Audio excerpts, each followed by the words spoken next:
Bonjour les amis, où que tu sois dans le monde, mon ami, je te passe mon bonjour. Les amis, on a atteint un niveau d'absurdité, mais interspatial, intersidéral. Hassan Chelgoumi, les amis, l'imam qui se prend pour un juriste. Le gars, il n'est plus imam, il est devenu juriste. Il nous a sorti une perle, mais vraiment, vraiment une vraie perle. Le gars, il veut déchoir de la nationalité française Rima Hassan. Sauf que elle n'a que la nationalité française, Rima Hassan. On est bien d'accord. Donc du coup, si tu la déchois de la nationalité française, ça fait d'elle une apatride. Alors là, sur ce point-là, on est tous d'accord. Sauf que lui ne le comprend pas encore. Sauf que lui ne l'a pas encore compris. Qu'est-ce que vous pensez de Rima Hassan et de ces personnalités politiques aussi, peut-être, qui sont accusées d'attiser la haine en France ? Je demande la sanction, je demande d'enlever sa nationalité, de le sanctionner, de montrer un exemple. Vous appelez à la déchéance de nationalité de Rima Hassan. Alors on sait que c'est un peu compliqué comme procédure parce que ça pourrait la rendre apatride, notamment parce qu'on sait que Rima Hassan n'a pas d'autre nationalité que la nationalité française. Vous savez, il est d'origine syrienne ou palestinienne ou d'autres. Il faut avoir les sanctions les plus fermes. Il faut que la peur, elle change de camp. Cette femme, elle n'a pas peur. Apparemment, c'est pas le souci de notre expert en droit qui confond manifestement le monde audiovisuel, la télévision et le tribunal. C'est ça son problème en fait. Il confond tout. Le meilleur moment, la journaliste lui explique, mais pas de panique, hein. Pas de panique. Chelgoumi est toujours sur sa ligne. Il a dit non, je veux qu'on la déchoie. Le mec est devenu juriste, quoi. Il est devenu juge. Mais lui-même, Chelgoumi, il est naturalisé. D'accord ? Il est naturalisé français lui-même. À la base, il est tunisien. D'accord ? Naturalisé. Donc, il y a, comment il s'appelle ? Retailleau. Vous voyez qui je parle? Ouais, le ministre là. Il a pondu une espèce de test là qu'il faut faire pour oser espérer avoir l'identité française, la carte française. Tu dois passer un test. Donc moi je propose à ce que Chelgoumi passe le test. Parce que avec le français qu'il a, déjà moi j'estime que mon français n'est pas extraordinaire, et moi je l'avoue, mais au moins on arrive à me comprendre. Mais Chelgoumi, déjà les amis, si vous avez compris ça, s'il vous plaît, mettez-moi dans les commentaires, écrivez-moi dans les commentaires ce qu'il a voulu dire. Ils ont bien piégé dans leur discours. Combien de jeunes qui vont prêts à passer à l'acte à cause de leur discours. Un commentaire d'un internaute qui disait, lui c'est un chef-d'œuvre, hein. Franchement, ce commentaire était un chef-d'œuvre. Il dit, si tous les musulmans français étaient comme Chelgoumi, plus de conflits religieux. Bon, déjà, moi je ne vois pas où il y a un conflit religieux. Perso, j'en vois pas. Deuxièmement, donc je ne savais pas moi que pour être un bon musulman, il faut être un bon petit chien, bien docile et bien obéissant.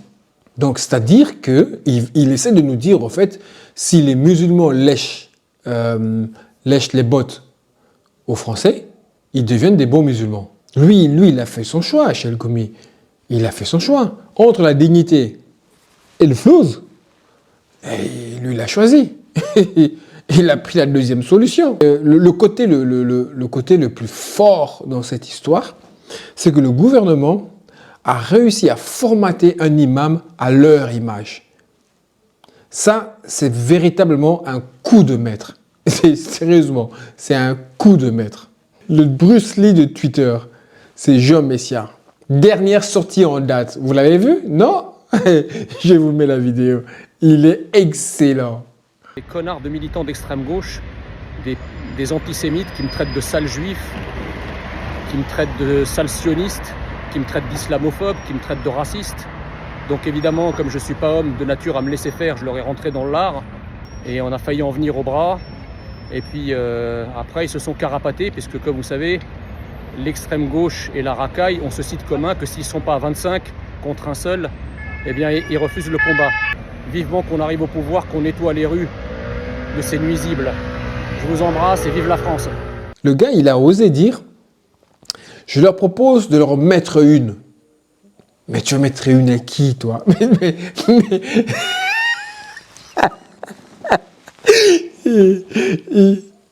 Jean Messia a proposé à trois militants extrémistes de leur en mettre une.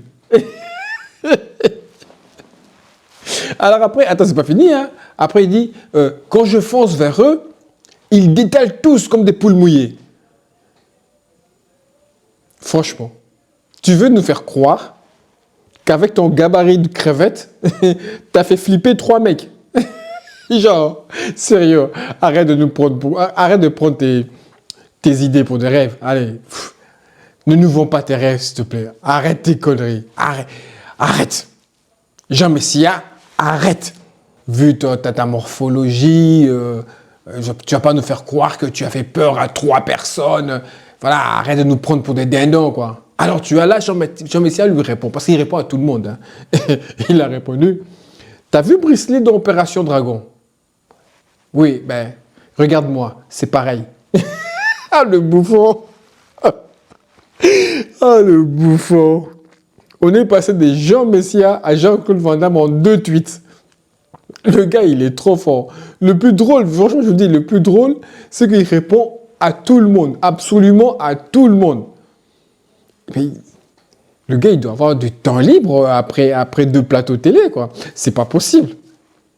Il est vraiment en roue libre sur X. C'est incroyable. Là où je vois certains chroniqueurs, certaines personnes qui sont attaquées sur Twitter, ils évitent de répondre pour ne pas envenimer l'histoire, pour ne pas rentrer dans un cercle vicieux et tout. Lui, il prend plaisir. Je vous jure que je suis tombé sur son tweet qui était sur son compte. Hein, et tu vois vraiment qu'il répond à tout le monde. Il prend plaisir vraiment à ça, quoi. Et puis, il y a encore une chose que je voulais parler de Jean Messia. Il faut qu'on parle de l'obsession de finir toutes ces interventions par un petit Vive la France. Sans ça, il perd sa carte d'identité française, s'il ne le dit pas. Continue de nous faire rire, champion. Continue. Vous avez tous entendu parler des propos de Jean-Michel Apathy. Ben, aujourd'hui, je regarde et j'apprends que Jean-Michel Apathy est suspendu. Parce qu'il a dit des vérités sur la France coloniale. Donc apparemment, ça dérange trop. Donc, Jean-Michel Apathy, suspendu pour avoir comparé les crimes de la France en Algérie à ceux des nazis, mais soyons sérieux. Ce qui dérange, c'est qu'il a mis sur la table des faits historiques, que beaucoup d'ailleurs, ils veulent cacher. Beaucoup, hein. Et comme d'habitude, au lieu de répondre sur le fond, ils ont tous sauté sur un mot pour éviter le vrai débat. Parce que le vrai débat, c'est quoi? C'est les crimes coloniaux. On est bien d'accord. Le vrai débat, c'est ce qui s'est passé en Algérie pendant la colonisation française. Mais le fait qu'il a mis le mot nazi, il a donné l'opportunité à ses adversaires de camoufler le débat, de masquer le débat. Pourquoi les propos de Jean-Michel Apathy dérangent-ils vraiment? Pourquoi ça vous dérange vraiment? Parce que le vrai problème, c'est la vérité historique, comme je l'ai dit. Jean-Michel Apathy, il a simplement rappelé les faits avérés.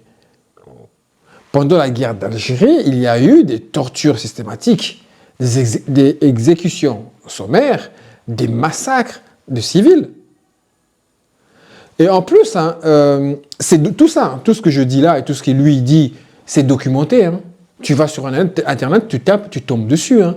C'est documenté. Hein. C'est prouvé. Hein. Et ça a même été reconnu par l'État français. Je donne un exemple concret, par exemple, le massacre de Sétif en 1945. J'en ai déjà parlé dans une autre vidéo. Ça, je ne comprends pas pourquoi aujourd'hui, ça fait tant de débats. C'est comme mais parce qu'il a utilisé les mots nazis. Ils savent très bien ce qui s'est passé là-bas. Ils savent très bien ce qu'ils ont fait. Mais comme lui, il a comparé la France aux nazis, il a donné l'opportunité à ses adversaires de se scandaliser uniquement de ça. Donc, plutôt que de répondre sur des faits historiques, ils ont tous détourné l'attention sur le mot nazi. Pourquoi? Parce que reconnaître ces crimes, c'est briser l'image d'une France humaniste et civilisée. C'est pour cela qu'ils ne peuvent pas le reconnaître. Ils ne veulent pas le reconnaître. En plus, surtout, tu le compares aux nazis. Donc, c'est pas possible, quoi. Pour les Français comme les Zemmour et tout bazar, là, qui rêvent d'une France magistrale. Ben non. Ben non. Parce que cette stratégie est classique, en fait. Hein. On s'indigne sur un mot fort pour ne jamais affronter le véritable... pour ne pas affronter la vérité dérangeante. C'est une technique des politiciens, ils emploient ça tout le temps. Parce que chaque fois que tu parles du colonialisme, tu entends le même refrain. Que ce soit les Français, les Belges ou peu importe ailleurs. Hein. Le Belge, c'est un peu différent. On ne touche pas à la Belgique. Les Belges, eux, ils avaient reconnu voilà. Et c'est fait, c'est passé, ils ont demandé pardon et c'est fini. Mais bon, bref, chaque fois que tu parles du colonialisme, tu entends le même refrain. Ouais, arrêtez de culpabiliser la France. Comme si ces faits-là n'avaient jamais existé. Alors que ce serait tellement simple de le reconnaître, de l'avouer, et puis c'est tout, et puis on passe à autre chose. 2 poids, 2 mesures. 2 poids, 2 mesures. Pauvre Apathy. Pauvre Jean-Michel Apathy. Oui, je le dis, le pauvre. 2 poids, 2 mesures. Rappelez-vous de Barbara Lefebvre. Elle reste intouchable. Ce que nous avons fait, nous, en Algérie, vous savez, chaque année en France, on commémore ce qui s'est passé au Radour-sur-Glane. C'est-à-dire le massacre... Vous comparez ça? Le massacre de tout un village. Mais on en a fait des centaines, nous, en Algérie. Est-ce qu'on en a conscience? Les civils à Gaza sont autant responsables que les membres du Hamas et du djihad islamique. Il faut que ces gens-là aillent vivre ailleurs, qu'une génération entière puisse aller se ressourcer mentalement. Jean-Michel Apathy, suspendu. Barbara Lefebvre, protégée. Une hypocrisie flagrante. Jean-Michel Apathy est suspendu pour avoir exposé des faits historiques. C'est des faits historiques, avérés, prouvés. Mais Barbara Lefebvre, connue pour ses propos anti-immigration, pour les propos qu'elle a dit il n'y a pas longtemps sur Gaza, elle reste bien à l'antenne. Hein. Alors, pourquoi cette différence de traitement? La règle est simple. Tant que tu tapes sur les Arabes et les immigrés, ou les musulmans, tu es protégé. Dès que tu critiques l'histoire coloniale ou l'image idéaliste de certains Français, les Zemmour et tout bazar, tu deviens un problème. La France a un déclin sur l'influence mondiale. C'est ça le problème. Et eux, ils refusent. Ils refusent d'admettre ce passé colonial et les conséquences qu'il y a eu. En fait, ce qui dérange le plus, c'est que reconnaître les crimes coloniaux revient à accepter que la France n'est plus cette grande puissance morale et respectée. En tout cas, qu'eux aiment imaginer. Prends le cas de l'Afrique. La France perd son influence en Afrique. Le Mali, le Niger et d'autres pays, je crois qu'il y en a 8, rejettent la présence française. Mais ici, on refuse d'admettre cette réalité. C'est une réalité. La France est en train de perdre son influence mondiale. C'est une réalité, il faut l'accepter. Remarque, moi, un 2 poids 2 mesures que je trouve pas normal, c'est que Barbara Lefebvre, elle tient des propos radicalement anti-palestiniens. Elle n'est pas suspendue. Anti-palestinien, je répète, je maintiens anti-palestinien. Et pendant ce temps-là, Apathy, il tient des propos radicalement pro-algériens. Et lui, pour le coup, il est suspendu. Donc vous êtes éditorialiste, vous avez le droit d'être radical si c'est contre les Arabes. En France, dire la vérité sur les crimes coloniaux te coûte ta place. Mais diffuser des discours anti-immigration, insulter les Arabes, insulter les musulmans, insulter les Palestiniens, te garantit une carrière longue et tranquille. Sur ce, les amis, voilà ce que j'avais à dire sur Jean-Michel Apathy. force à toi, Jean-Michel Apathy. Moi, je suis d'accord avec ce que tu as dit. Je ne vois pas du tout ce que tu as dit de mal. Tu n'as fait que relater les faits et dire ce qui s'est passé en Algérie. Donc voilà.